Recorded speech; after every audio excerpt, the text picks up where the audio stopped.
The Democrats are rigging the game again. Dean Phillips is trying to get on the ballot. He can't get in any primary. Everyone's working against him. He is frustrated. As you know, he's a self-made multimillionaire, maybe a billionaire, and he votes with Biden 95% of the time, and he can't get he can't get on the ballot. Listen to him talking about it.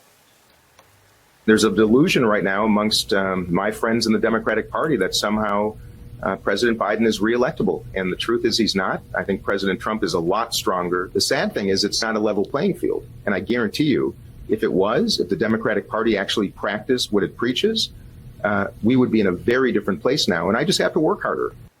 Harold, the last time you guys actually fought it out legitimately was Obama, Hillary Clinton.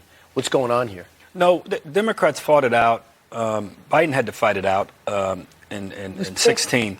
No, we had to fight it out. He had to hit Kamala Harris on a ticket, Bernie Sanders. He came from behind. I mean, he was South Carolina. Remember, it was. All right, but I want you to answer this question right now. The fact that he's locked up. So I agree with it. I think that ballot access should be much easier all around the country for every candidate, for even third parties, and for that matter, Republican and Democratic parties. If he's having those kind of issues, that shouldn't be the case. Now, to his candidacy itself, I saw a commercial that he was running in New Hampshire where he had some Bigfoot kind of thing happening in the commercial. I think if you're going to challenge the incumbent president in your own party, you got to be serious. I don't know Dean Phillips. People who do know him, friends of mine, say they think he's a thoughtful and serious guy.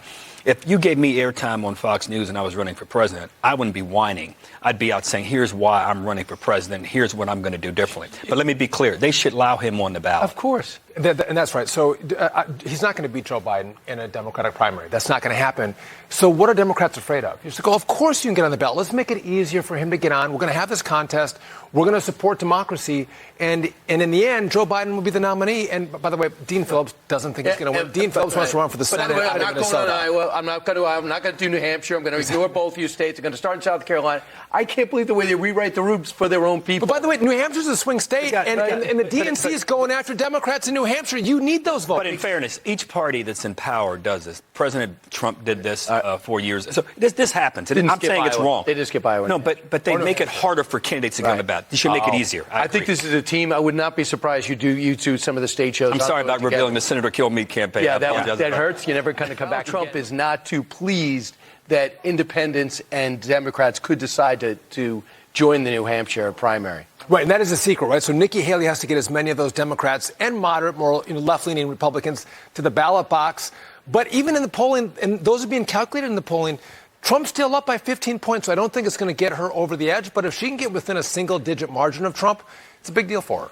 Harold, what's at stake for her? What does she have to live to South Carolina? She needs a strong performance. I think Sean's right. These win? Well, winning would be preferable. I even think getting close to him, you got to be within the margin of error for it to really be thought of as something. And then Trump will counter, these are Democrats that are involved in this. But Democrats have always been allowed to participate as long as they registered. And the same is true on the other side. So I think the polls have been pretty accurate here this season in this primary and caucus season. Former president, looks like he's up 15 to 20 points. If he wins this big, I think two things happen. We saw the endorsement of Tim Scott. Mm-hmm. Does Nikki Haley get out of this race right away and the general election start? We've all been predicting this will be the longest general election in the history of the country. I think we're heading towards that more than anywhere else.